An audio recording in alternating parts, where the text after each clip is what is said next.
This playthrough is rated T for teen.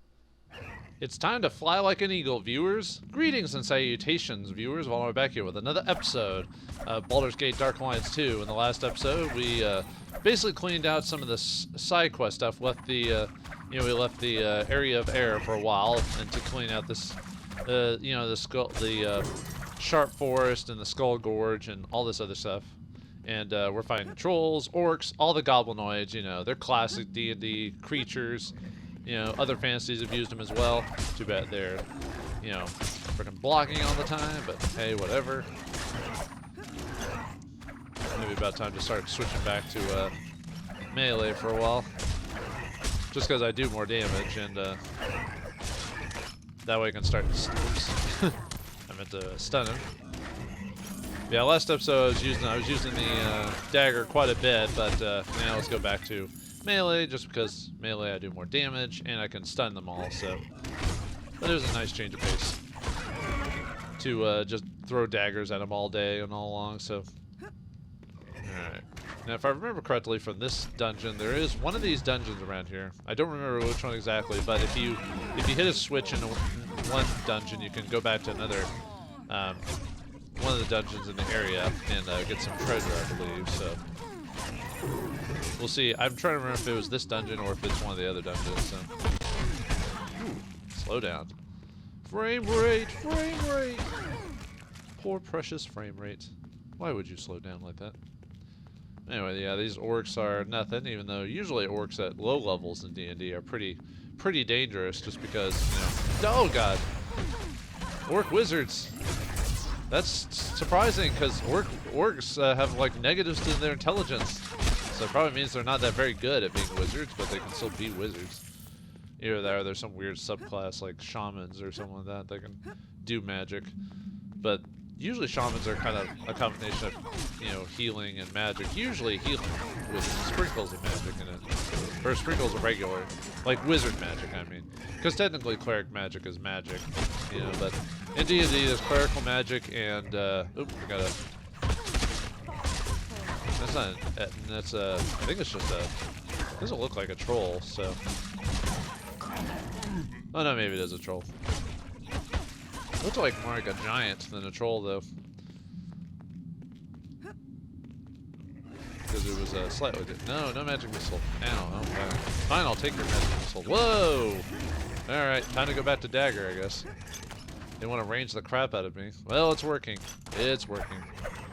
Too bad I can't really hit them with this. Well, I can, sort of. But how it works, but man, they really.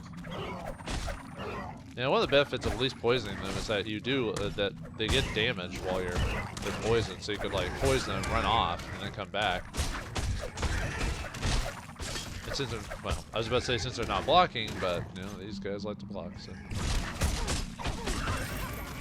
how'd they even get up there?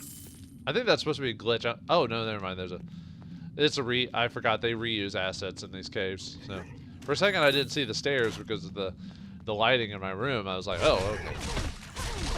Yeah, see how much more damage I do with melee than the dagger, so it's still worth going into melee. You can crit with the daggers, but I'm not doing it as often as I am with my fists. My fist of fury. My kung fu fighting. Careful, get crit pretty often. Or at least getting hit so often, it just seems like I'm critty, especially with a million dudes throw spears at me and, do a lot of damage. I don't like it. Don't like it, my friend. Yeah, that's the only sad thing about these like side areas is usually they're just filled with redos or reusing assets for all the versions of the caves in this place. But yeah, that's fine as long as it's not all the time. Ow.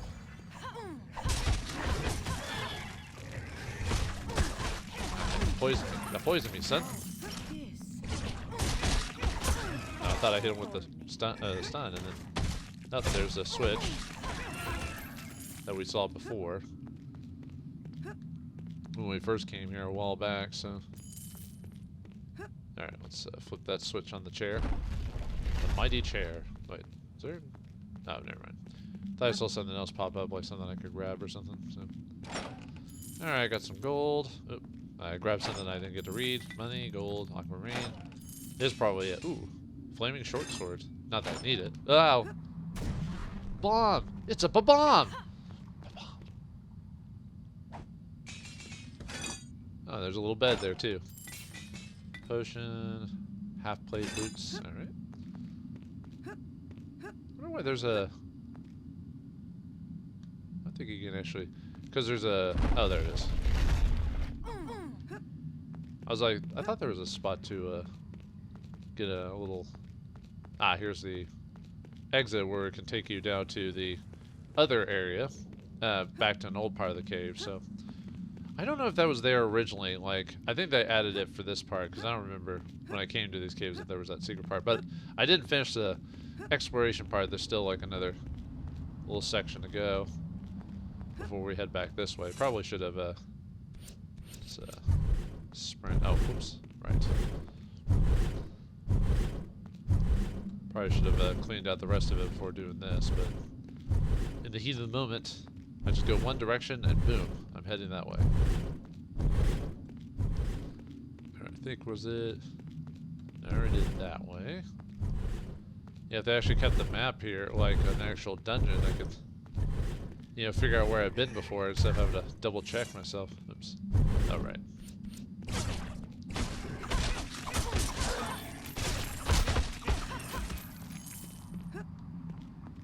Alright, so it was this way I didn't get to go to. And then we have to go back the other way so we can go down that secret passage. Yeah, how many orcs are in this tribe?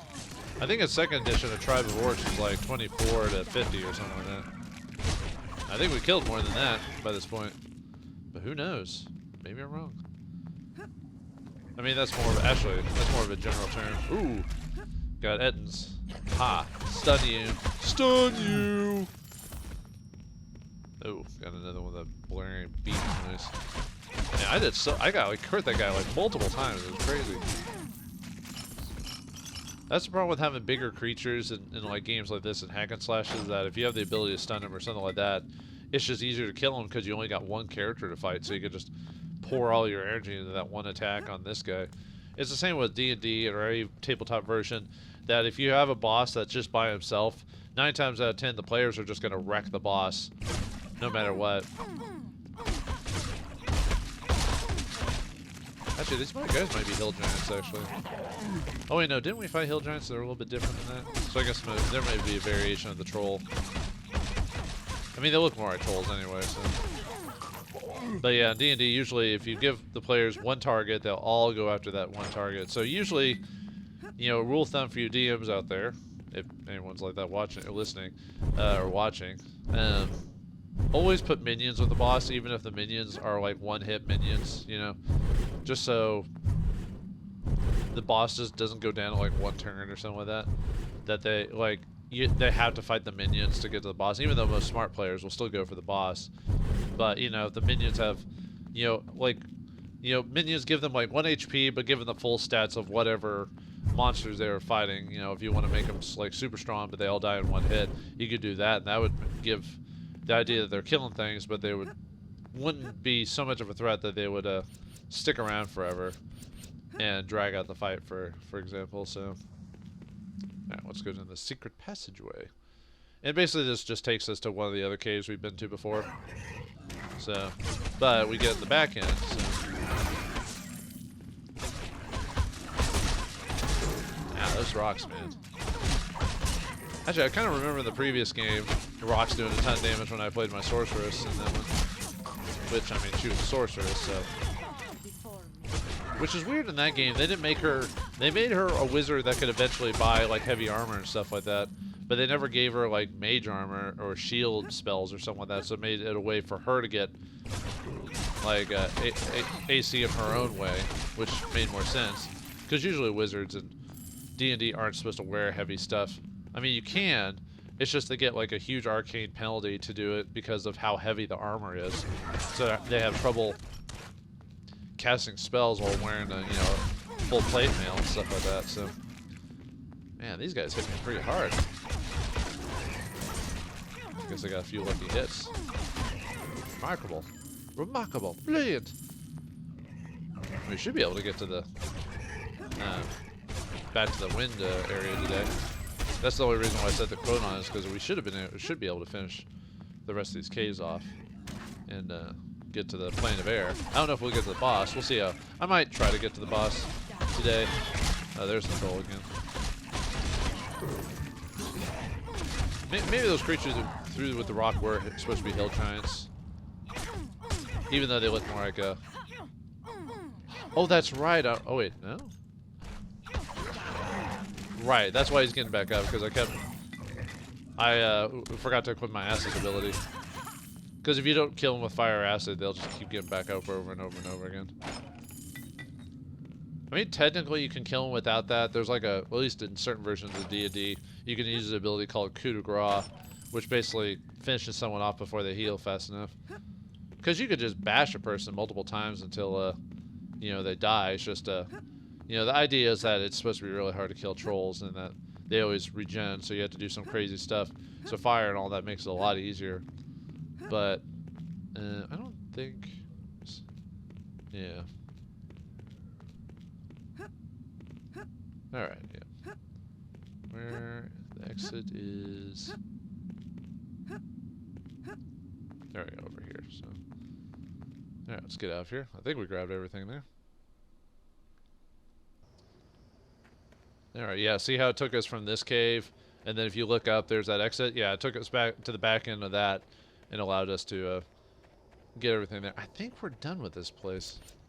Let me check really quick. Back in the corner. I know that's an exit, but it was... Oh yeah, there was a bit of map I missed last time, so let's finish that off. And then we can head back to the plane of air. How we're breathing in the plane of air, I'll never know. Yeah, sorry orcs, in the grand scheme of the world of D&D, you are very small scale and low end. As soon as we start going to other planes of existence... Oh no, there's the hill giants. I guess maybe those guys were just variations of trolls or something like that, so... Yeah, those hill giants are huge and thick. T-H-I-C-C. So we need to be... Although they're going to be stunned like everyone else.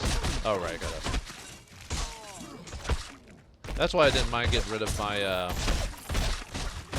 fire gloves, because I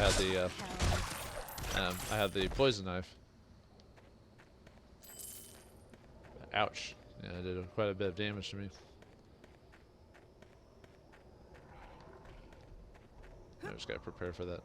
And the hill giants are dangerous because, well, one, they're giants, but two, they can throw rocks at me. But we can poison them just the same. See? Even though I can stun them.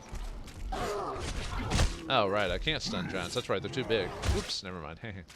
Still. He'll die from the poison. Can he even actually get over here? No, he's too big, yeah. I mean, realistically, he could get over here, but... There we go. Yeah, hill giants are huge. They're simply huge. I know that he's dead. Where's the rest of you? Why do we play this song and dance? Just don't block and take the hit.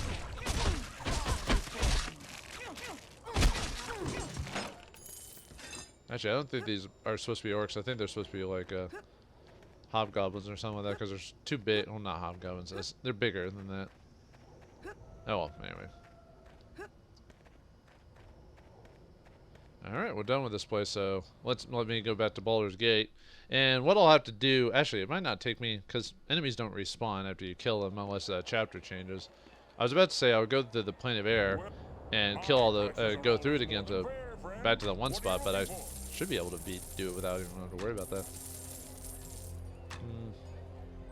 Yeah, we'll sell some more of that just to clean up my inventory. Let's see, got those two.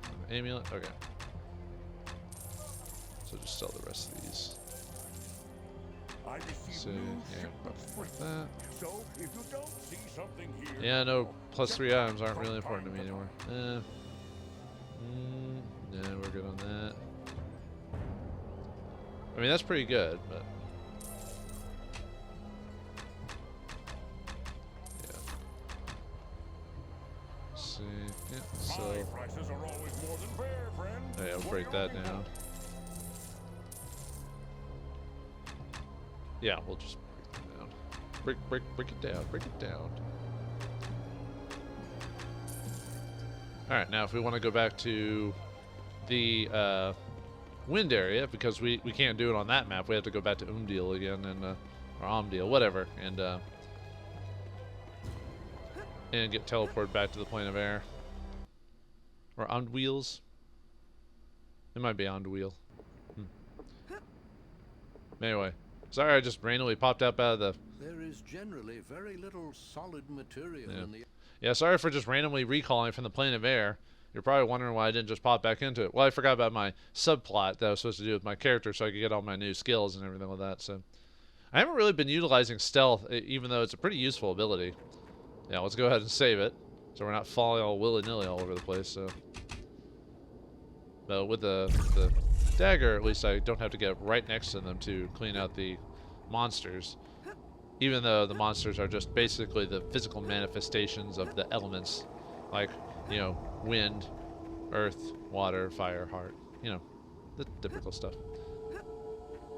Yeah, that's another one of those metaphysical contents that, or ideas that it's hard for me to wrap around my head around. I mean, I know what it is, I see it.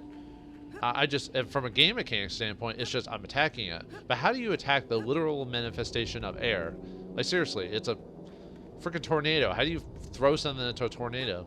I guess the idea is to not think about it, just that because deity has magic and you're magic, and we are such good warriors or adventurers that we can just somehow, through some weird breaking of the laws of physics, be able to attack the frickin' wind, you know? I mean, I'm kind of overstating my, like, how I can't wrap my head around it. It's just weird when you think about it, just outside of game mechanics, you know? Like, just this strangeness of it, you know? Just try not to get hit by fucking rocks over here. How's the wind block? It doesn't have a physical shield or anything like that.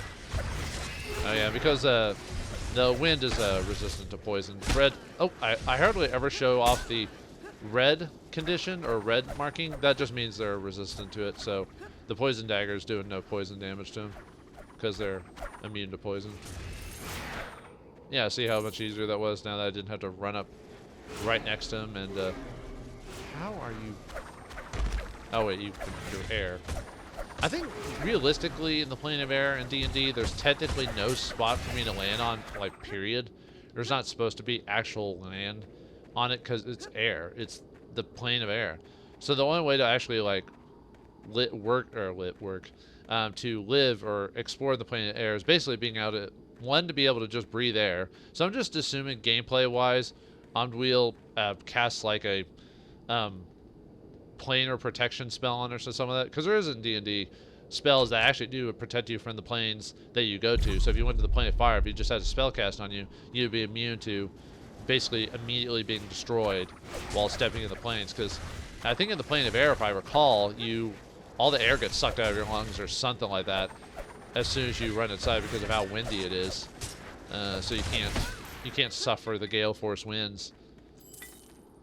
But with the spell, you just somehow do it. So, you know, it's magic. Sometimes magic doesn't need super explanations. You know, you get the gist of it. It's some, physics-breaking ability, kind of like Mage in the World of Darkness. The same thing.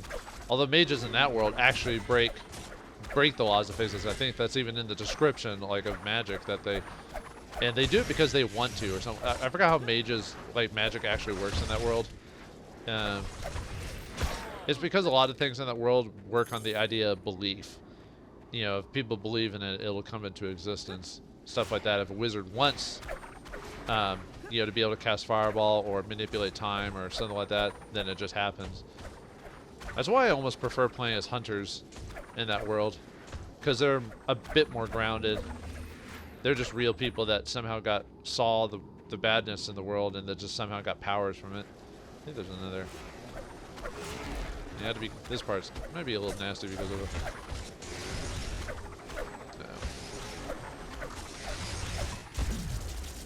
Luckily, being crit doesn't reduce the damage. Luckily, I'm for the most part, hitting them. Oh, yeah. I'm trying to be just out of their line. No, no, no! Ah, dang it. Yeah, unfortunately, you can just slide off if you're not paying attention. That's why those like little areas there are just scary.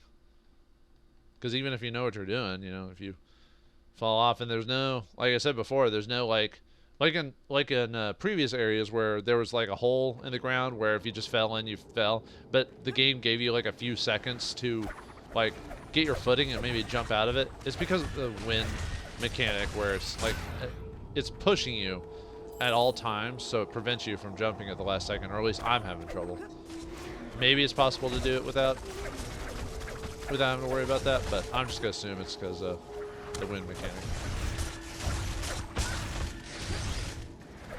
Because usually it won't let me press the jump button after a certain point, so. Man, look at all that money you have. It will be spent, by the way. Where are you not, viewers?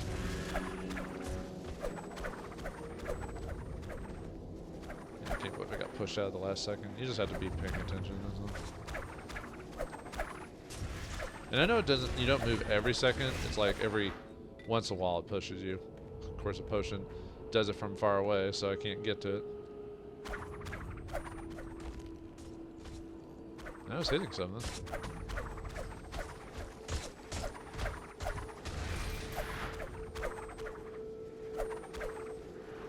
I had to be really careful here just because of like the whole wind thing. Because that's how I got knocked off the last time.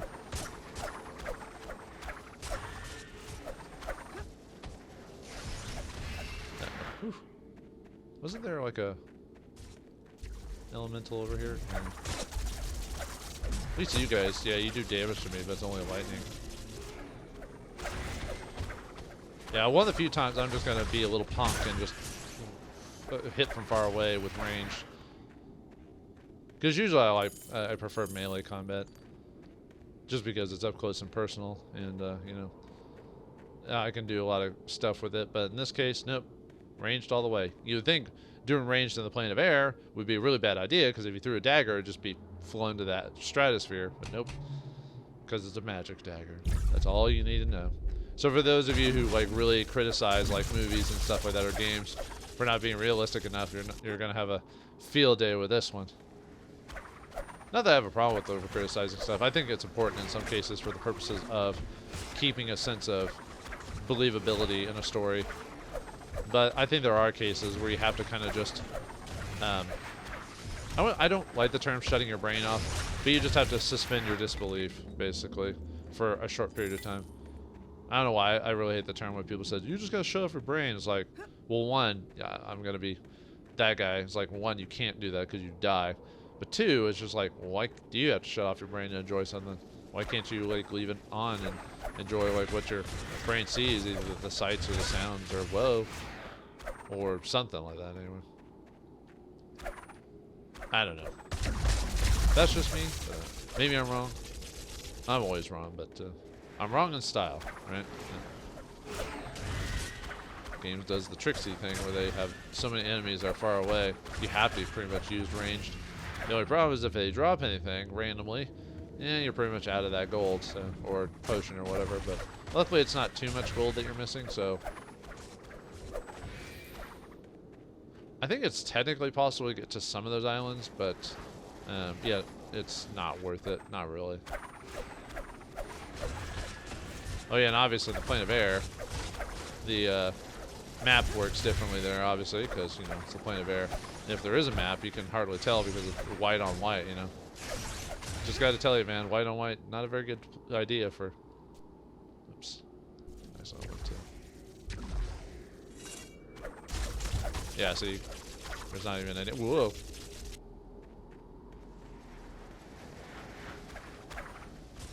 Yeah, this is probably why I wanted to do the wind plane first, because just how annoying it is. I'd rather get the most annoying plane out of the way.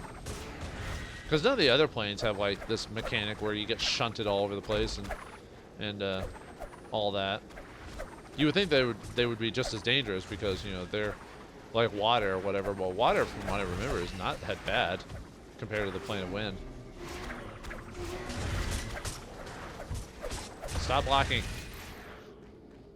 Alright. Okay, then let's go back this way just to see what I missed. Yeah, good thing. This is another reason why I wanted to get that dagger before I came back this way, so I could be able to actually have decent ranged. I mean, if I had forgotten the dagger, I would have just used a crossbow or something like that. But the dagger is so much better for us anyway, for the monk.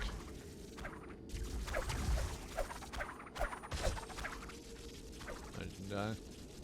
Okay, I don't think there's anything else over there I can get. So there might be a monster too, but I don't mind missing 1 or 2 monsters. Just gotta be careful. I haven't had it saved in a hot minute. Luckily they haven't been throwing stuff at me all the time. I think it's because I'm too far away. Oh, you dropped a weapon. Boo. Oh, well, it would have been just some generic weapon anyway. Oh, there's no safe spot. Please don't knock me off. And then it knocks me off because, you know, hubris and all that. Nope, nope, nope, nope. I was actually getting bad there for a second. I was like, oh no. You're really gonna do this to me, aren't you? Alright. Oops. Wrong save. Yeah, this is probably the most tense part of the game for me. Even with all the times I've like almost died and all this other stuff. This is the part that actually annoys me the most because it's instant death. You know, when you fall from the abyss. And the reasoning for that is like you fall into the actual plane of air, and after that you have no fly skills or anything like that. So bye bye drow. You know. Did another armor piece drop from that? Oh, see, there you go. It's good thing the game let me save. So, but yeah, I dropped an armor piece and I couldn't. Obviously, I'm not gonna be able to get it. I mean, unless you hack the game. There's probably a way to hack the game where you can fly over pits or something like that, but I'm not going to do that. I don't really like messing with modding and stuff like that. I like playing the game as is. The only time I'll ever mess with a mod is if it's something that makes the game playable. And there are games out there, like especially older games from like before the 2000s, where some of them aren't. See, now you drop magic or money instead of armor. But there's some old games before the 2000s that because of either the Windows operating system or, you know, it was before certain quality control or whatever, that some games just need like an update patch for them. It's mainly for operating systems for the most part, because some games just don't play well with like Windows 10, for example. But you patch them so you can actually run on the system. Or they were so buggy when they were released that people enjoyed them for what they were, but they'd wish someone fixed it. There's a couple of games like that where you had to patch them, otherwise you just cannot play the game. One of them, well, okay, technically you can play the game, but one of them, it makes it a lot easier, is like Vampire Bloodlines, I believe it is. That one you need something to patch. There was I think it was Quest for Glory, the final one, the 5th game. There's a bug in the game where you could possibly get stuck in the final encounter of the game, and you can't complete it, so you have to download the patch to fix it. Luckily, most websites that offer the game for sale or whatever can either update the patch regularly, or they offer you or they tell you of where you can get that place, or where you can get that patch. So you can fix it yourself if you can't get to it. So, let's see. What if I can actually jump that? Probably not. I know there are some places where you can actually jump to, but I'm not gonna risk it.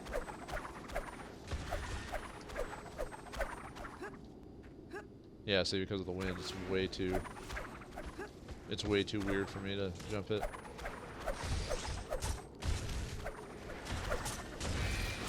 Yeah, I'm not risking it. So, even for some gold. I know, as an adventurer, I'm breaking my rules, because you're supposed to any type of gold or you know, whatever, you have to go after it. It's the rule. As an adventurer, you're required to.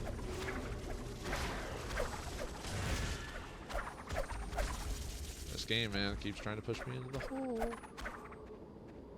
I know I didn't kill you. Yeah, the worst thing is the rock, which is kind of weird that I can hit him farther from range. How? This random wind mechanic really wants me to fall on this one. I'm not sure if I'm not even sure the tree can actually technically stop your momentum. I think you would just slide around the tree, if I recall.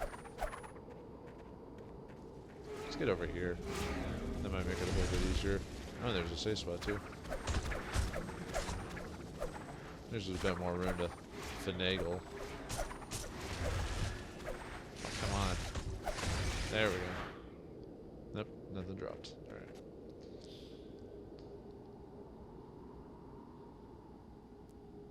Alright, once again with style. I'm trying to remember what the weaknesses for air elementals are in this game. Or, well, in D&D in general. I usually try to bring up some random knowledge about air elementals, other than being the literal manifestation of wind and all that. I think those are like lightning, like elementals right there, the ones. I could be wrong. I don't remember every single monster from D&D. No, the potion! Even though I don't actually need it. Because I want to sell it, baby. I don't think when most elementals I know, at least in certain versions of D&D, like they can't be crit because they don't actually have a physical. They don't actually have actual like, you know, gushy spots to stab them in. Although I know in later editions, like when it came to undead, you could eventually crit them because I guess the idea is you're cutting off the undead from its source or something like that. Even though you know it's undead, so it can't really feel pain in the normal way, but. I don't know, maybe it's the idea is like if you're, for example, if you crit a zombie, maybe you're hamstringing them so they actually can't crawl to you faster, that type of thing. So you're critting them in a way. Or you stab them in the brain, that type of thing. So yeah, with elementals, since they have no appendixes, no hearts, no livers, no nothing to stab them to stop them from moving anymore, so you can't crit them. Actually, I think most versions of D&D or tabletop gaming usually don't let you do crazy stuff like that to elementals because, you know, they're elements. I'm perfectly fine with that. Although I think in certain versions, I think like 3.5 or something like that, you could, D&D, you could get magic that actually will let you hurt like elementals like that. No. Alright. There is magic. The magic is mine. The money is mine. We're almost close to another level. We'll definitely make it for sure. Oh, let's go and save it again because the next area is a boss encounter. So we already saw. For those who forgot a couple episodes, Zentarum sent a wizard to. Actually, you don't know he's a wizard, but I'm spoiling it for you a little sooner than before he's a wizard. Sent to protect the air elemental plane from getting the foundation or whatever it is. So let's see if I can handle him. See if I can take flight against this small man. Tremble in fear, adventurer. You now face the all-powerful Habdazar Doomwing, Sky Mage of the Zentarum. Pray now to whatever deity you worship because your death is at hand. Attack! He sends his Manticore after you. Manticore, lion head, scorpion tail, all that fun stuff. And he rides it too, so yeah, we can poison him too. So this might be easier just because I have the dagger. I could range him, of course. I forgot. I know he tries the Manticore tries to fly towards you to sting you. Habdazar, he'll throw stuff at you, I believe. Yeah, daggers and stuff. I'm trying to think what else. I could have swore he used to do magic as well. Oh no, he's not throwing stuff. The Manticore's throwing his scorpion stingers at you. And there he is. Habdazar's trying to poison me. Yeah, if you do range, this fight's, I wouldn't say a joke, but it's a lot easier. Oh, there's some of the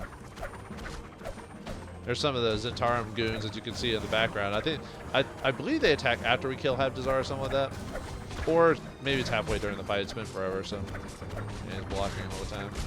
Yeah, this fight's kind of boring because I can just range attack him. It's not like that one creature, the Chimera, where I was able to range attack me pretty easily. Oh, there he is. Okay, I just went out of range, so he. Oh, it even lets me attack the Zentarum goons. Yeah, and you still get. And the thing is, you'd think the wind element would affect you in this fight, like, but no, they give you plenty of room to like be able to just attack him. So, yeah, sorry folks, I'm just cheesing this because it's just easier to do that.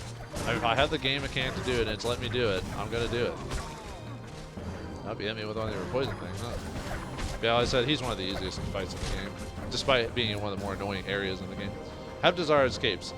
His Manticore slain, Habdazar Doomwing casts a spell and vanishes like a sniveling coward. Okay, now after we beat them... Oh, the Zentarum just die. Okay, never mind. They were supposed to come after me and attack me at some point, but I guess because I never went into the middle of the map or aggressed them themselves, they just straight up die. Because they are supposed to come out and start attacking you to distract you while the mana core flies off for a bit or something like that, but I don't think there's anything else around here. We just grabbed the gold that we did, so... Alright, let's grab the Wind Foundation and get out of here. So, activate, or activate it anyway. Alright. Back to the land of the material plane, yeah. Well, there must have been 50, and no, 100 men. Well, I could have easily handled them, but they took me by surprise. Give me 200 soldiers, and I'll go and take back the Air Foundation. I promise it. Promise? Are you a man of your word, Habdazar? Have you ever broken a promise? The great Habdazar Doomwing always keeps his promises. Just give me 300 soldiers, and I promise to take back the Air Foundation without fail. Then let me remind you of your promise to guard the Air Foundation with your life. The Zentarum wish to collect on that promise now. No, give me another chance, please. Let me redeem myself. You are past redemption.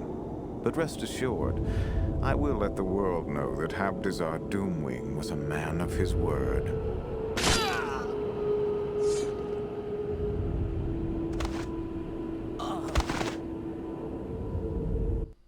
Well, looks like the villains don't take care of their own. And what's to stop them from taking over the Air Foundation right after I took it over? I'm not going to be back there for quite a while, actually, ever again. Whatever, game mechanics and all that fun stuff. But anyway, we've taken care of the Foundation of Air. 3 more elements to go. Where shall we go to next? Perhaps after being in the air for so long, perhaps it's time to hit solid ground. But find out what I choose next time in the next episode of Baldur's Gate Dark Alliance 2.